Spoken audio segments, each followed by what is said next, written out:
Hey everybody, it's Jim Johnson here, your host for Contractor Radio and the head coach at Contractor Coach Pro, where we help contractors get control of their business so they can grow their business and find that personal and financial freedom that they were chasing when they started their business.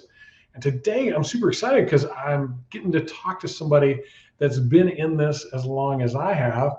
And he's got a lot of great things to share with you about his contracting experience and some of the things he's really passionate about in our industry that might be able to serve you well, especially when it comes to home exteriors and in particular siding, and a very particular type of siding that has proven to be very beneficial to his business. But before we get there, we got to keep the lights on and pay the bills. We're going to take a little word here from our sponsor, HailTrace.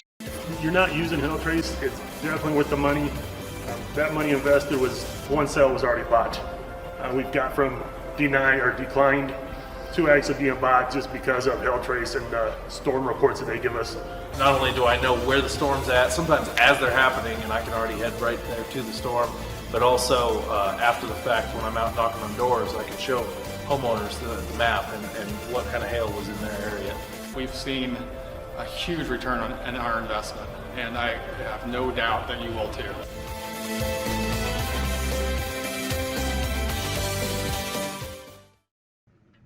So if you're an insurance restoration contractor out there and you're not using HailTrace, what is wrong with you? Seriously, it's the best of the best that there is out there, not only from just storm data, but all the data they provide you as you help out homeowners and serve them well in your communities. Like I said, I'm excited about the guy that we're bringing on today. He's the owner of Craftsman's Choice, author of the Minnesota Homeowner's Guide to Exterior Siding. His name is Ben Juncker. Ben, welcome aboard to our show today here at Contractor Radio. Thank you. So we got to talk a little bit before we got started here, and I got to realize a couple of things about you, and that was the fact that you are from the same metro area where I actually started, and you started at the same time. So give us a little rundown. What brought you here? How'd you get to where you are today? And catch us up to speed on this whole book thing. Why are we doing that? Yeah, so my story is pretty similar to most of those that are in the home improvement industry. You out of high school, make some poor choices and end up with a hammer in your hand. In my case, it was a nail gun, and realized pretty quickly that I didn't want to be roofing houses for my entire life. So got hooked up with the siding crew. That was a little bit easier, a little bit more fun, and then progressed into starting our own business just because we felt like there were gaps in what the contractor that we were working for in their business, that to us, it didn't look that hard to be better than what he was doing. And so, if we could be just better than he was doing, then, maybe we could make it. And neither one of us had families at the time. So we were like, whatever, let's do it. Let's start our own deal. That's awesome. So there's usually 2 routes to getting into this business. It seems like there's a third, but it's pretty rare. It's either somebody that's actually swinging a hammer and doing that, the actual production side of the work, or somebody that's selling, the good salesperson, and they decide pretty much for the same reasons though, that they can do it a little bit better than everybody else. It's actually one of our coaching concepts. You got to be 1% better than everybody else out there, and you're going to do pretty well in this industry. So one of the things that was really interesting as I was introduced to you and started learning more about you is you wrote a book, but it wasn't like a book that's really a national bestseller type vibe to it. It's got a very specific name to it, Minnesota Homeowner's Guide to Exterior Siding. I was like, what did you sell? 3 copies? No, I'm just kidding. 7, actually. No. It was very specific for a reason. So why that strategy or that tactic? Yeah. So what, those of us that are in the business, we get insulated. We talk about home improvements every day. We talk about siding and windows and doors and roofing. But for most homeowners, unless you live in a storm zone, you're going to do a project like this maybe once in your life. And so we wanted to give our homeowners like what to expect, how to go about analyzing the different materials, how to go about analyzing the contractor, what is the process that you should look at when you're talking to companies. And so, it's built around SEO work and making sure Google's happy, but people are starving for that that information because they're intimidated by the process. You walk down the aisle at a home show and people are trying to get you to sign up, and had a homeowner use the term predatory. They actually put a project off for a year because they didn't think they were ready to jump into the snake pit. So trying to ease people into that and kind of turn the attitude of homeowners into being more prepared. If they're more prepared, then it's not as scary as it would be. Yeah, it's actually, I'm fortunate and grateful for the opportunity to get to speak quite a bit in this industry at different events and things like that. And one of the things I tend to ask the crowd is, what do you think consumers think of contractors? Like, if they think of a contractor, what's the first things that come to mind? Man, there's been some pretty strong answers. Garbage man, ditch digger, used car sales guy.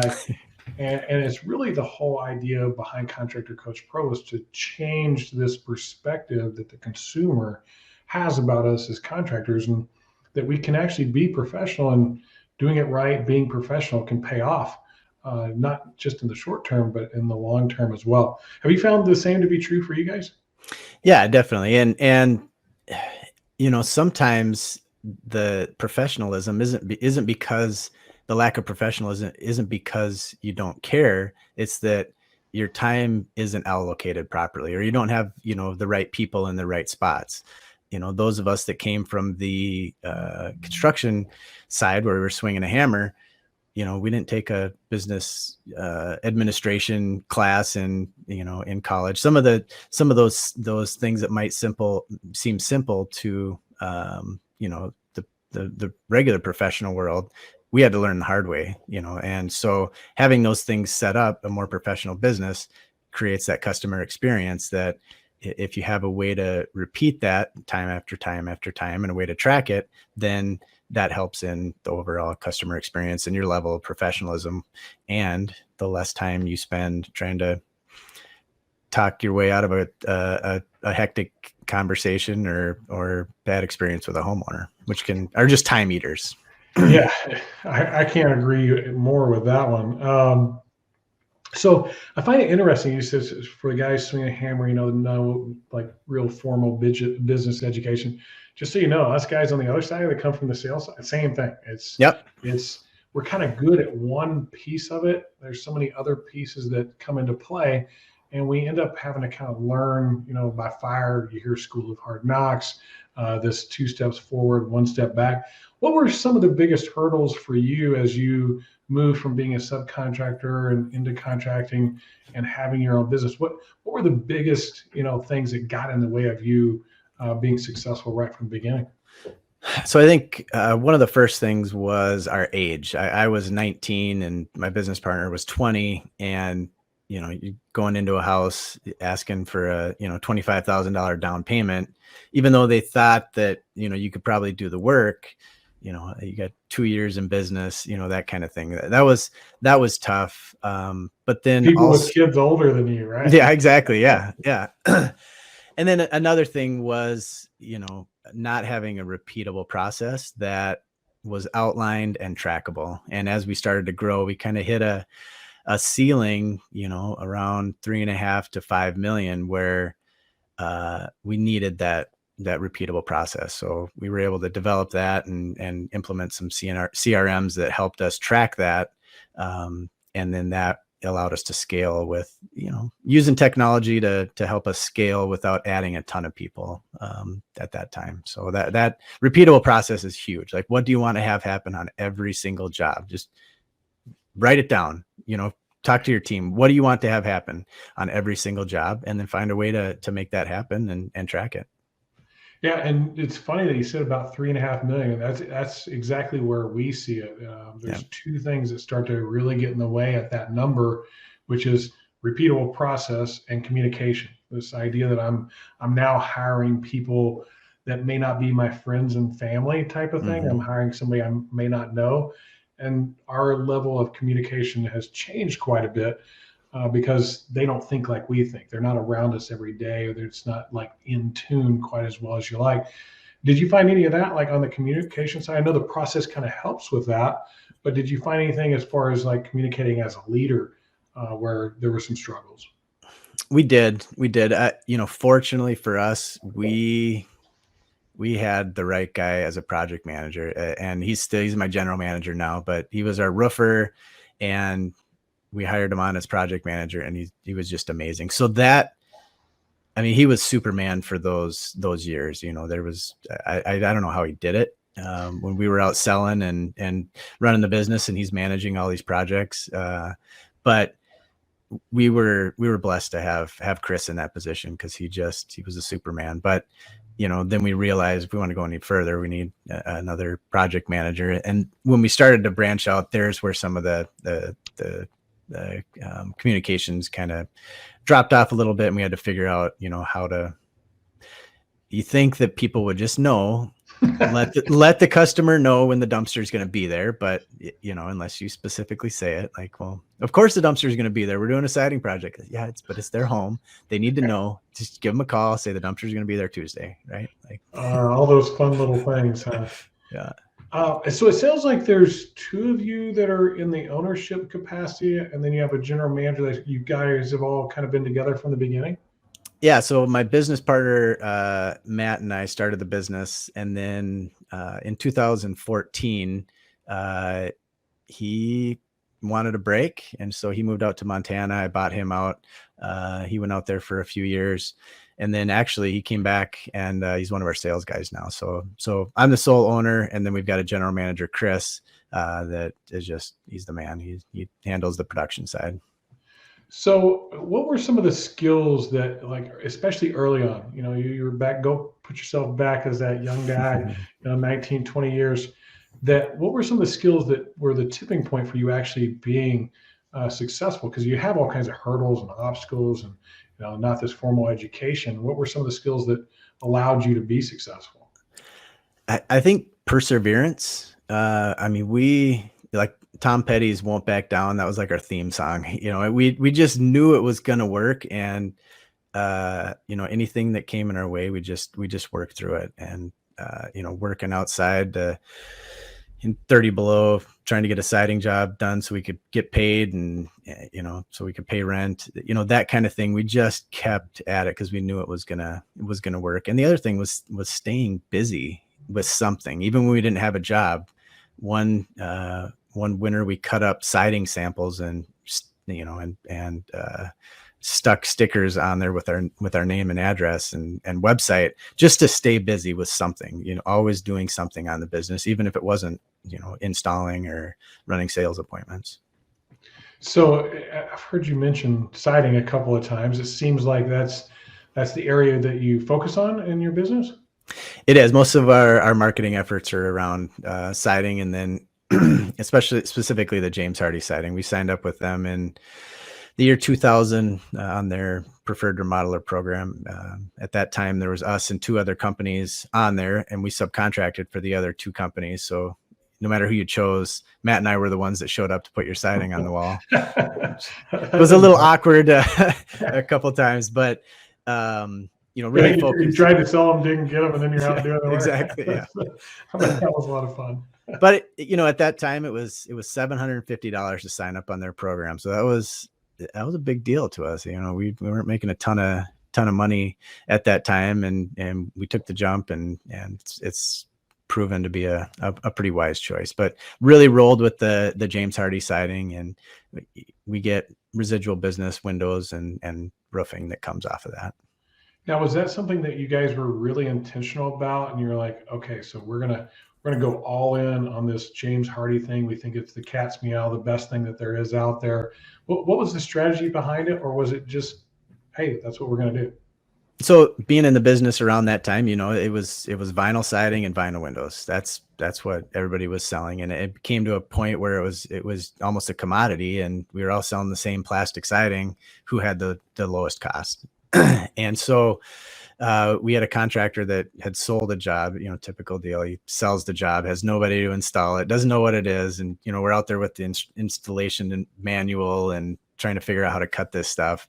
But we realized on that job, this is probably where, siding is going. And so that's when we reached out to James Hardy and really just ran with it and decided this was going to be our differentiator to set us apart from everybody else selling plastic.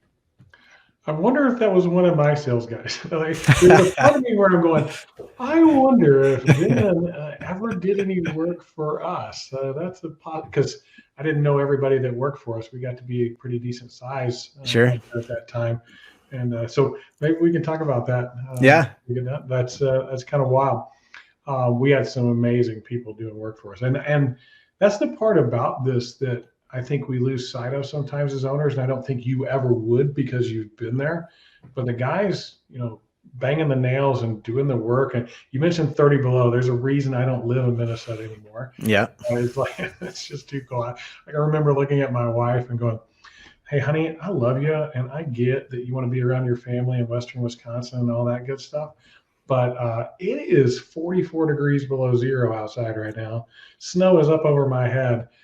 I'm done with this as a Texas boy. Right. And so we moved back here to Texas.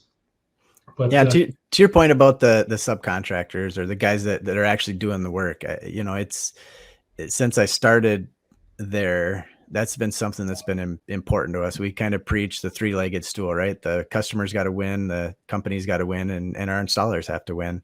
And we have installers that have been with us 20 years. They're as close to employees as the insurance company and the government will let us get. But it's really fairly simple. You pay them well, make sure they get paid on time. We have a 5-day rule. So if they submit a bill, in 5 days, they're going to have a check. So at 5 days, it hits my desk and I review it. If the sales guy and the project manager hasn't had time to review it, it hits my desk, I review it, and we get a check out to them. And it's you think a lot of that comes from your time as a subcontractor, like remembering that? For sure. Some companies only cut checks twice a month. Yeah. And so I understand that from the office perspective, that makes total sense. But, if you just finish that job and you've got to wait another 2 weeks, it's kind of a different game, That was part of our strategy too. Like we paid once a week, guaranteed. All checks went out on Fridays. Anything you had to turn in by Wednesday, you were getting paid on Friday. Yeah. And that allowed us to retain better crews. Even though we might be paying the same or even maybe a little bit less than somebody else, knowing that consistently we were going to get our money and wasn't going to get held up in any way it was a differentiator. And I kind of noticed that about you guys. Like that's what it seems like you're about, is differentiating. You mentioned the term commodity. I think a lot of us in this industry can be perceived that way. Like I sell a roof, that guy sells a roof. We both sell this brand of roofing. How do we make ourselves different? Is that why you really chose the James Hardy thing, is to be that differentiating factor? It was, but a close second was we believed that it was the right product for Minnesota. We have a harsh climate up here. And so as we get into it and, my guys go in, they really believe that's the best choice for this Minnesota homeowner.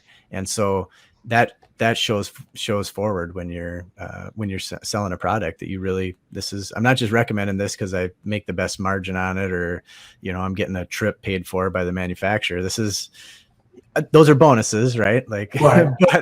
but people can sense when, unless you're super good at hiding that, people can sense when, you're feeding them full of bull. Yeah, I wish that would have been fun to have you at we just finished this sales conference in Philadelphia. We had 150 sales guys there going through this sales process that we teach on. And it's actually a concept we talk about, is being genuine, authentic, a problem solver, this solution selling methodology. And I'm a strong believer that homeowners know. They know if you're full of it or not. Well, they have access to more information than they've ever had. So, that you better be studied up when you go into a house, because they are. And, it's not, it's less educating a homeowner on product and, and talking about your process and your company. Yeah. And that is the idea is, how do we solve a problem for them? They wouldn't have us out there in the first place if they didn't have a problem. Do we have something that solves the problem for them? If we do, which version of that is the best one for them? And really being there to serve them instead of the other way around. It tends to be this like sales thing, like here to close deals and stuff like that, which, yes, that's absolutely part of it. We want to close jobs, but if we can't do it in a way that's serving the buyer, we end up in this situation of running around all the time with our, like our head on a swivel, wondering if one of our customers is in the grocery store as us. Right.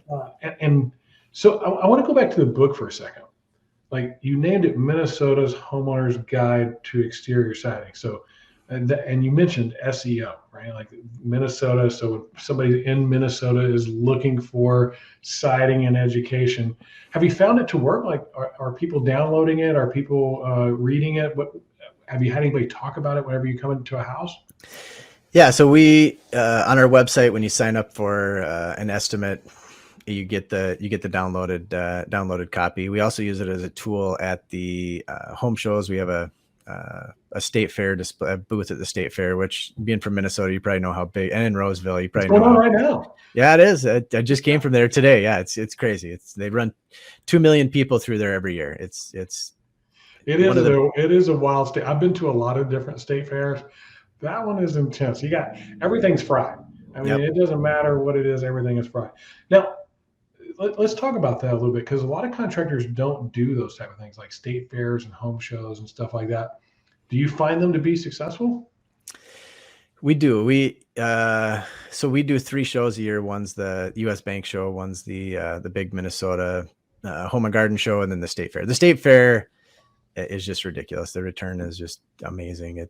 You get 2 million people through there, and there's some legitimacy that you gain by being, the siding guy at the fair. People, and I don't mind. A lot of people want to catch people at the bottom of the funnel when they're ready to buy. I don't mind planting that seed early in the process. Like they come, we're a few years out. Well, here's some information, and they'll come back year after year to our fair display. So, when they do finally go to the website and sign up for an estimate, they're like, we've stopped over you guys. We know who you guys are. We're building that relationship already. So that's kind of what some of our SEO work is about too, is catching people early in that process around some of the different design aspects, and nurturing them over time, and just everywhere they turn, they see our logo, and finally, all right, we should probably have these guys out.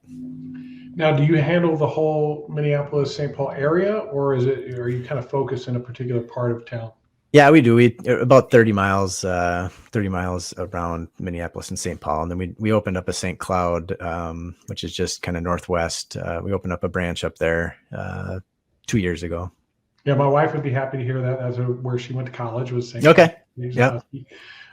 I've been there a couple of times. I'm like, man, that's in the middle of nowhere. It is. It's kind of growing a little bit, and so it's been pretty good. It's kind of we can run it out of our main office in St. Michael, and so it's kind of a nice little filler there for us. Let's talk about that for a second. So successful, Craftsman's Choice, handling Minneapolis, St. Paul. You must have had enough of people reaching out from that St. Cloud. Like St. Cloud's what, about an hour and a half away, something like that? It is. It's about 45 minutes from our office in St. Michael. So we're kind of the northwest suburb there for just our office. And our office is just kind of a hub. I've got our guys don't come in there very, very much. They don't need to. They can access everything they need off our cloud-based system. But we did have some interest, but we wanted to. Marvin has a limited line of windows, the Infinity line, and they, we were trying to get in with them and said, well, what about St. Cloud? Like, oh, geez. Well, let me look at it. So we, finding the right person a general manager up there, that's the key to the whole deal. So if I don't have somebody I can trust that I know I can turn the keys over to, it's not worth it. And we ended up finding that guy. He was a guy that had worked for us in the cities and kind of lives in that North Metro. And he said, yeah, I'd rather drive 40 minutes in traffic than an hour and a half and not in traffic. And so he runs that operation for us. So that's always a challenge for somebody. They've grown their business pretty good at that point. By the time they open up a second office, things seem to be running pretty smoothly in most cases. And we go, all right, next thing, expand. And you had some good reasons. I'm familiar with Marvin and how their dealers work and those type of things. And so you saw a bit of an opportunity there. What were, like, minus the general manager aspect, somebody to run it, what were some of the biggest struggles that you didn't really think about or realize until you actually opened that other office? So marketing windows is a lot different than marketing siding. Siding, you can sell the design and the color and people get excited about it. Roofing and windows, it's like, oh, I got to do windows. They're not going to get the return really on windows. You're fixing a problem. And it's much more competitive, at least, than what we're used to with, James Hardie. There's not a lot of people focused on James Hardie, and we have the background, to kind of overcome some of that. But, marketing the windows, it's tough. It's been, we've swung and missed on a few up there, but, it's going pretty good right now. Good. Yep. Yeah, I can remember, we actually ended up with 10 locations when it was all said and done. And I thought, man, I'm just going to go over another and do the same thing. It's not the same in any way. No. And your competitive products are different. So, up there's a lot of steel siding, and, we're used to going against vinyl and LP down here in the cities, but steel, it's a lot. Well, it's good on my pole barn. It's good enough for my house. And you have a different market there too. Minneapolis and St. Paul, a little bit more urban, that type of feel to it. But St. Cloud, I would say, is a little bit more rural. Do you see a difference in the clientele at all? Yeah, for sure. Yep. Yeah, that tends to be one of those things, like, as people assess, hey, I'm going to go open a new location. Well, what are you assessing about it? Market demographics? Does anything change? Those are all big hurdles. So what is it about James Hardie in particular that makes it the choice for Minnesota contractors? And would it be the choice in other places? Well, I think it is the choice in other places. I'm not too familiar with other markets and what those products are, but with the extreme heat and cold that we have here in Minnesota and temperature swings, we need something that's dimensionally stable. It's not going to expand and contract. And wood siding, LP, vinyl siding, they all expand and contract quite a bit. But also, when it comes storm time, it's impact resistant. So you're not going to get the hail damage you do to vinyl siding. And if the insurance company fights you and only does one wall, you got, different color sides on different, on your house, but also the process in which they finish the board. They finish it in their factory, heat the board up to whatever temperature X is for maximum paint adherence, put that on, and then you've got that warranty held by one manufacturer. So you've got your paint, your finish, and then your house wrap all from one manufacturer. So they're not pointing fingers at each other, trying to slough off a warranty claim. Yeah, I might have had one or two of those along down there. That's a frustrating thing. So I noticed, like, as you were talking about your company and especially your people, it seems like they've been there for a while. Is that a fair assessment? It is, yeah. Our first employee's still with us. Ryan's been with us 21 years. Chris has been with us 18 years. Our crews, 20, 15 years. So it's really a family atmosphere. We go to do a trip to Mexico every other year with the guys and their spouses. We've got a golf tournament we all do together where we bring in vendors. We bring in all our subcontractors. For a lot of our guys, it's the only time they play golf the entire year. But it's just a time to get together and get everybody in the same spot. Yeah, this past Sunday looked like the only time I played golf all year. It didn't look that way. Yeah, that's golf.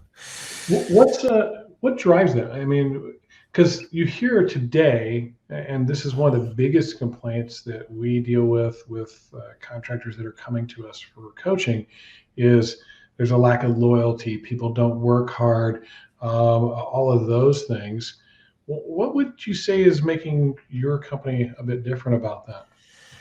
So with our subcontractors, we talked about paying on time and paying well, but the other piece of that is being organized enough so that they can load up their equipment and drive straight to the next job and unload it. I feel that's on us, being organized enough that they don't have to leave to go get get materials. And that's something that you need to have a system in place for, because it doesn't, there becomes a time where you can't pay enough for those days off. If they're not able to work because that job's not ready and they're waiting 2 days, or they have to pull off because the right materials weren't there or they're back ordered, it doesn't matter how much you're paying a square. They're not putting any squares on during that time.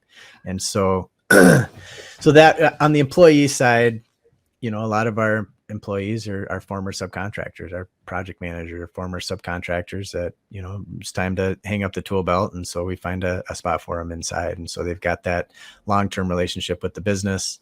They know how we operate. They trust us, that they're going to, because really when an employee comes to you, they're putting their livelihood in your hands. And, if you look at it like that, that's a big responsibility that you have as an owner and as somebody who's in a management position, that you've got a lot of lives that are dependent on you to make it. I think that's one of the things that we don't consider when we go into business, is that feel that happens. There's a feel that happens whenever you have people working for you. And you're sitting there, you're knowledgeable of all things. You know what money's coming in, what jobs are being sold, overhead that's going out. When it's tight and when it's not tight and all the other stuff. And when it's tight and you're thinking, hey, am I going to be able to pay everybody this week? That responsibility is huge. I want to come back and talk with you a little bit about that. I gotta keep the lights on around here. We put in a sponsor in the middle, but can you hang on for just a few minutes? Yeah, no problem. And I'd like to come back and talk to you about, maybe what's in you that's driving some of that stuff. Sure. Seems like there's something more there. So we'll come back and talk about that in just 1 second after we hear from Atlas. Now that you know and believe in how it's made, it's time to become an Atlas Pro Plus contractor. With Atlas, you get the selling power of Atlas shingles featuring Scotchgard, the brains of a top team of engineers creating quality shingles, and the time and money savings of HP 42. Sign up for a free Atlas Pro account. You'll get free digital tools, have access to financing, be able to request samples, shop the Pro Store, and more. Start installing entire Atlas systems to earn more Atlas bucks and provide your customers with even better warranties. The Atlas system includes Atlas roof shingles, WeatherMaster ice and water underlayment, Atlas synthetic or felt underlayment, Pro Cut starter shingles, and Atlas hip and ridge shingles.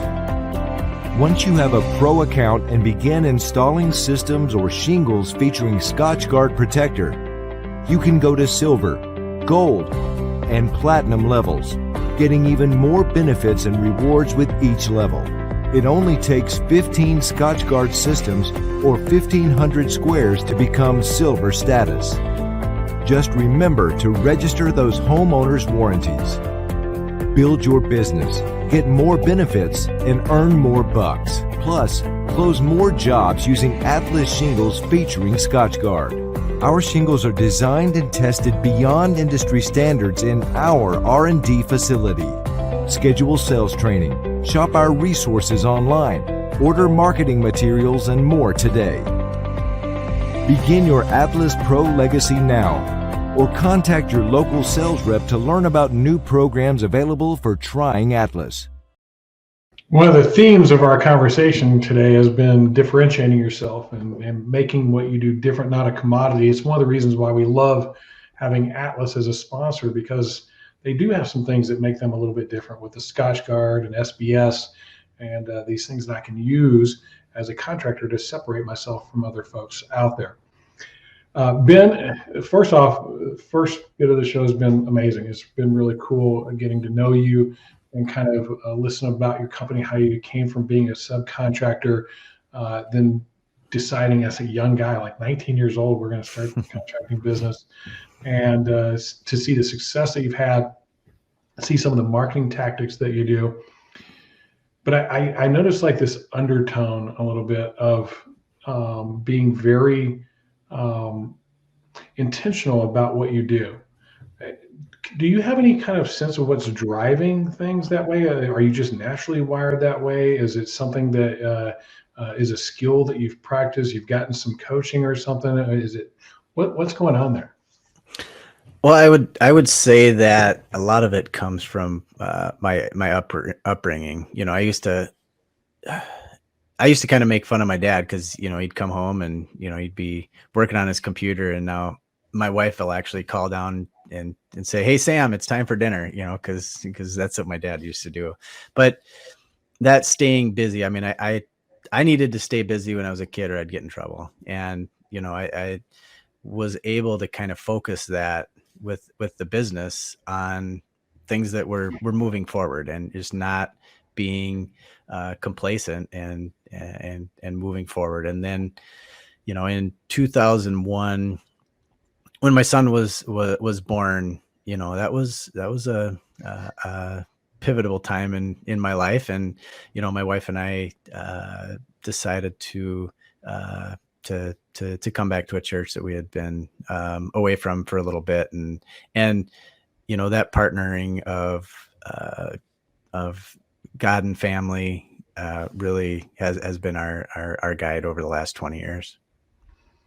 That's super interesting. I have a similar story, probably a much worse situation, but I was away from my faith the way I should be for a very long time. I was very focused on work, business, you know, building this big, huge thing. And, you know, to be honest with you, a lot of ego aspect of it and that type of thing.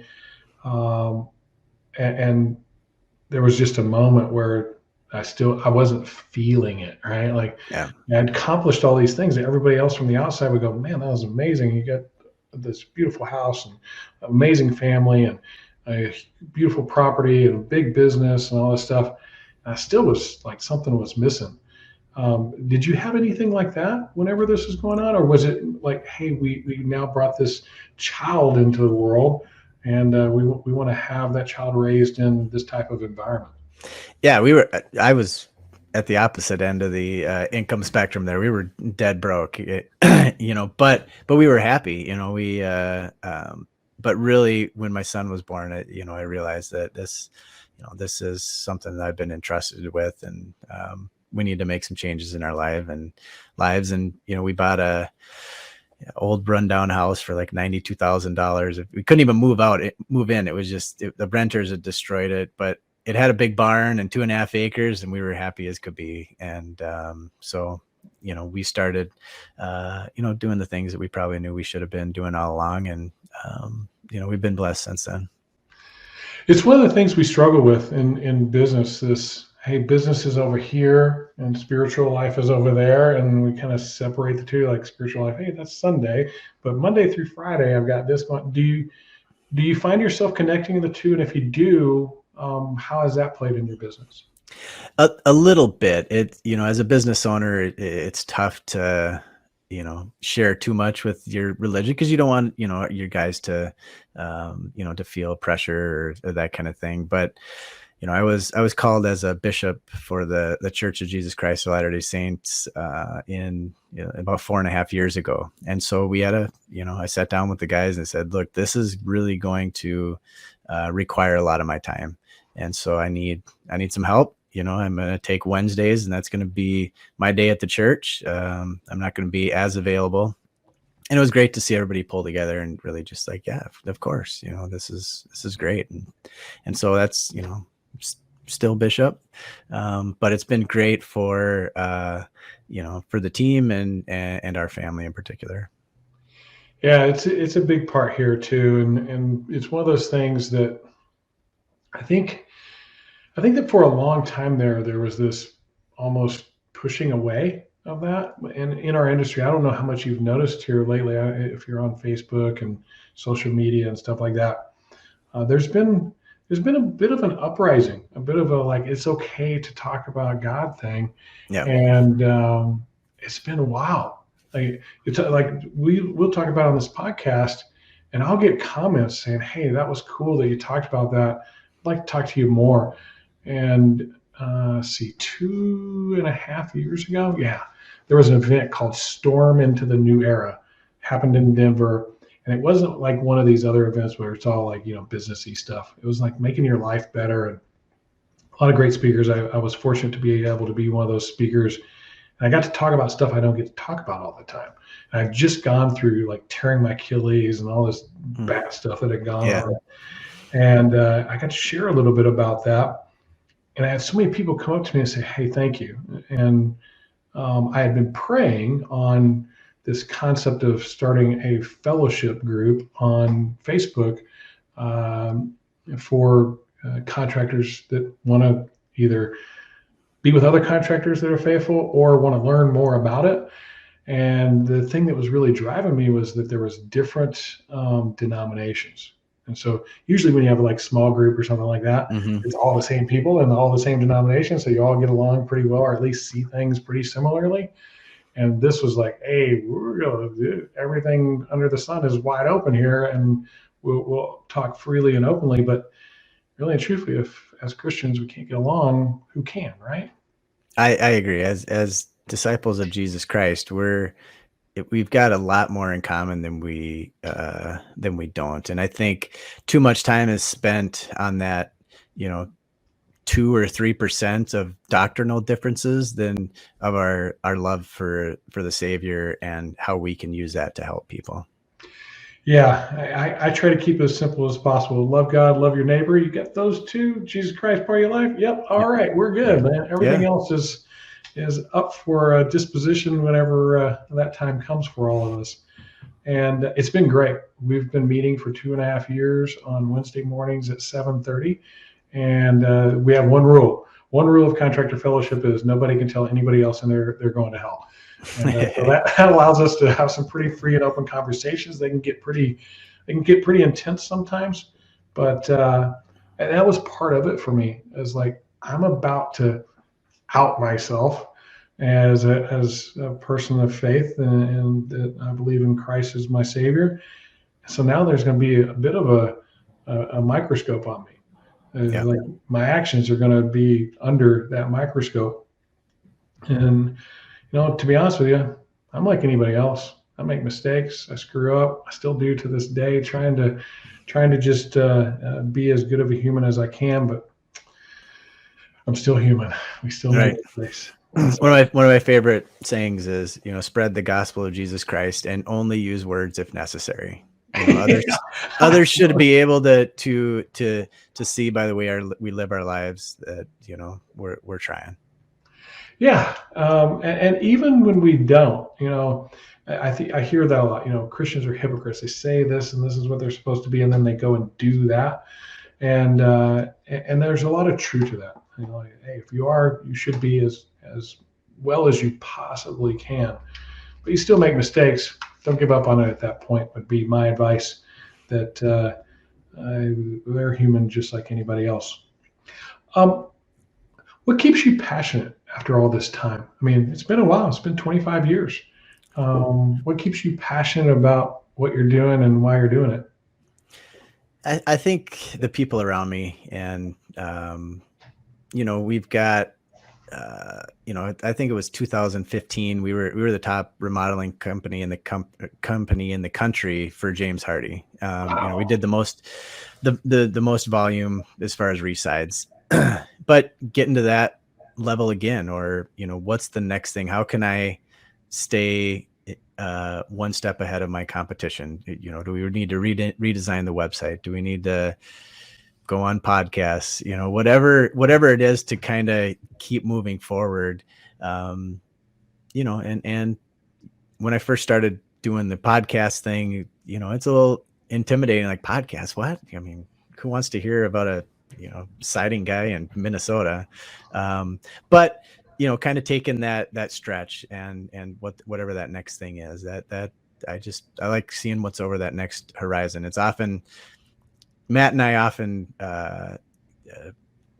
compared our business to going on a Boundary Waters canoe trip. You get to you're paddling, you've got a portage is hard, but that next lake could be the lake that's just chock full of walleyes and lake trout. And so you go there, and if that isn't it, then you want to see the next lake on the map, and what's that next lake on the map that we want to get to, and what kind of slogging are we going to have to go through to get there? That's what's fun for me. I think that's what we're gonna title this podcast. Keep on paddling. Yeah. So for the listeners out there, they may not know what the Boundaries Waters are or what we're talking about, but in northern Minnesota, the border of Canada, there's all these lakes that are all kind of chained together, and tons of people will take canoes and go out there, and they literally have to portage from one lake to another, pick up the canoe, walk it across with all their gear and everything, get to the next lake, and they're fishing mostly, like Ben said, for walleye and lake trout. Walleye, best tasting freshwater fish I have ever had in my life, and I'm a big trout guy. So if you haven't had walleye and you ever get up to Minnesota, you should have some. It's one of the things I do miss about being there, is having fresh walleye and doing some walleye fishing. So prior to our Mexico trip, the predecessor to that was we actually went to Quetico Park, which is like kind of the sister park on the Canada side. But we'd save up our scrap aluminum and then turn it in and use that to go, take the guys fishing. And so we've got good memories of bringing everybody up there and introducing them to lake country. Yeah, that was a fun time. I've done it a couple of times, and it was an absolute blast. Hanging out with your friends and spend that. I think some of that time is actually maybe the more important time than the time we spend doing work. Yeah, it builds bonds that are much harder to be broken. So I want to ask you a question. I've never asked anybody this question before, so that's why I paused there for a second. So you mentioned it. You said, so I started doing this podcast thing, and who wants to hear from this siding guy? Why? Like, just so everybody knows, the reason Ben and I know each other, somebody reached out to me, and I get this all the time. I mean, I get dozens of these every week. Hey, I've got so-and-so, they want to be on your podcast. This is all their cool stuff and why they'd be a good fit for your podcast. And 99% are terrible fits and do not have anything to do with what we do. But Ben came whipping across my screen here, and I went, wow, that's cool. He's a contractor. He's from Minnesota. He's got something unique with this James Hardy thing and how he creates this unique value prop. I like the book idea. I thought that was really cool. And he's got kind of faith drive. I went, man, this is going to be a really good interview. So I understand why I did it. Why are you doing it? So trying to create buzz on Google. So Google recognizes that, hey, there's this guy that keeps popping up in our searches. This company, Craftsman's Choice, is, everything's pointing to our website. We need everything pointing to our website, and the content that's created here, the more links that are pointing to our website, the more that Google returns our name, and the less we have to spend on pay-per-clicks, and can just get that organic search going. Yeah, I actually enjoy the organic part way more than the paid part. It's for sure. More. Is there anything else you do? You got podcasts, you got a book. What else do you guys do? Our website is just it. I mean, it's designed very well, but the bones of it are just, it's been designed from an SEO perspective, and a lot of it is geared around just creating a lot of content. We've got colors, all the James Hardy colors on there, and we've got 300 words about each color, and we've got videos and, just making it so that Google loves it. And that stuff, that takes a lot of work, to do. The Google reviews, obviously, that's a huge deal, getting those going. If you got somebody, one thing that they could do a Google review, because sometimes it can break down some of those geofences that Google has set up to get you outside of your more normal range. And, a lot of our stuff is turning towards this, but, I still like going to the fair and, offering people Sweet Martha's cookies to sign up for an estimate, and all the crazy questions you get asked. We actually have a woodpecker mascot that we have at our booth, dancing around, taking pictures, picketing outside our booth, woodpecker on strike, because we're taking away their cedar siding that they can get through, and now it's James Hardy. So that kind of fun stuff. It's just a low key atmosphere.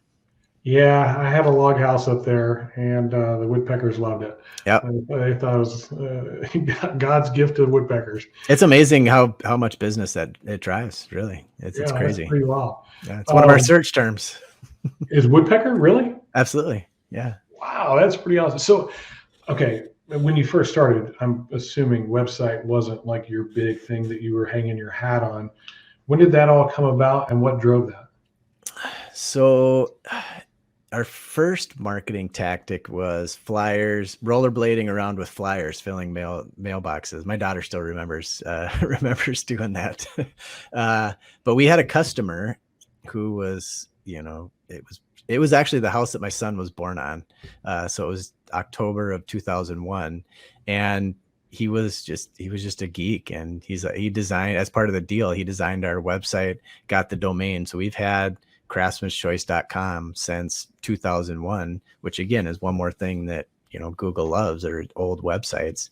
And just kind of piddled along for probably the next 10 years, 15 years. It was there, and we redesigned it once in a while, but then we got into the design part of it and really showing before and afters and pictures. And 2 years ago, we met a guy, Phil, out of Kansas City, and he's fantastic, and he's really helped us just totally transform everything to the point where some of the colors, you search James Hardy's colors and we come up before they do nationally. So he's really got it locked down, and he's kind of like me. He wants to just always be killing it. Everybody, you stay complacent in this business and somebody's going to catch up. So you always got to be looking for that next thing to stay ahead. And Phil helps us do that. So are you passionate about that? Like, it sounds like some of these ideas come from you, whether it be the woodpecker or the rollerblading. Like, is that you? Is that your creativity? Or a little bit. At that time, it was Matt and I. We kind of played off. We did a lot of ice fishing in the winter, and so we'd come up with these crazy ideas. And I mean, our name was actually born in the fish house. So we'd come up with these crazy ideas, and we'd just go do them. Like, we didn't have anything to lose. It's either that or cut up siding samples. So we'd go do these goofy marketing things, and but trying to stay ahead and really trying to get into the heads of our potential clients. That's changed through the years. And I guess what kind of products you're selling. With James Hardy, the ladies are really driving this project, or at least they're starting it. They know there's a need there. They want to change. If you can get their eyes on some of the design pieces that they're concerned about, James Hardy ticks all the boxes for the guys. Am I going to have to paint it? Is it that's why stand up to hail? Like at maintenance, they want to know how durable it is, and then you pick out the colors. That's kind of how it goes. But really, the ladies start the project process. That is absolutely my number one goal with my next house purchase, which will be my last house purchase. I want it to be zero maintenance. Yeah. So like Trex decking, Hardy plank siding, everything will be maintenance free, because at some point I'm going to get older and I ain't moving anymore. So may have to hit you up for who the Hardy guy is in Colorado. That's right. that's where we're planning to finish up. We're going to be moving there next summer, it looks like. Cool. Excited about that. Ben, it's been great, man. This has been a really good interview. I was like, hey, Sandy guy, how fun is this going to be? No, it's been great. It's been really good. A lot in common. For those people that are listening and go, ice fishing, what is he talking about? Ice shag? Yes, they drive, like they don't just walk out. They drive big, huge pickup trucks out onto the ice, park them there, cut a big hole through the water, and stick fishing lines down through it and catch fish, which is the wildest, weirdest thing. Like a guy from Texas, I moved up there and they played every joke you could imagine. Hey, make sure you roll your windows down whenever, just in case we go through and all that stuff. Bonfires on the lake, which I was like, why are you starting a fire? That seems wrong. And then they said, no, it's just a little fire right now. We're going to make it a really big fire. And this seems crazy. And it might melt off an inch or so of ice, but it's all sound and good. Yeah, a lot of times there's 3 feet of ice, so it's just nuts. Yeah, it's pretty wild. Ben, it's been a great time. If you were going to give one piece of advice, go back 25 years ago, what one thing would you have done differently when you were starting out? Differently, I think we would have identified what that repeatable process looks like earlier in our company. I mean, we kind of knew it, but we didn't have it written down. We didn't have it in a format that we could track on every job. You know, what do we want to have happen on every job? How do we get there? That would have saved a lot of headaches on things that were we didn't necessarily do on each project, and shorten the timeline of the job, which helps out the customer experience, which leads to more referrals and better business. So I think that would be, get there sooner. What do you want to have happen on every job? How do you track it and make that happen? Awesome advice. Sounds very similar to one of our coaching calls. Let's get that nailed first. If we can make it repeatable, then we can make it measurable. Right. Really sound advice. You guys that are out there, young contractors, you're looking to grow your business, you're looking to just start a business, that might be the most sound piece of advice I've ever heard given on our show is start with process. So great job, Ben. Thanks for being on the show. If you'll hang out for just a couple seconds, I'm going to close the show and we'll talk for a couple minutes. Sounds great. Hey, thanks for being on. Really appreciate it. No problem. Hey, everybody. That was Ben Juncker from Craftsman's Choice. A couple of key things there. One of the undertone of all that was just this persistence, not just persistence to keep on doing the work, but to keep on working on the business, not just in it every day. That to me would have been my biggest takeaway is when you got nothing better to do, keep working. And if it's not like you can go sell a job because it's 30 below, cut up some siding pieces, make a new flyer, work on your marketing. Those things all pay off in the long run. And that consistency done over and over and over again tends to lead to the most successful folks that we see out there. So don't get complacent and keep on paddling. Thanks for hanging out with us here at Contractor Radio. If you're looking to get some control of your business through processes and you want to grow your business and get that personal financial freedom, that's what we do here at Contractor Coach Pro. Check us out in the links below or go to ContractorCoachPRO.com. Click on book a call, hang out with us. We'll do some free coaching with you. If you like coaching and you want to work with us, great. If not, we'll have helped you out that day and served you well, which is our goal in this industry, is to impact it in a way where we create professionals and change the perception of the consumer out there. We'll see you in our next episode of Contractor Radio.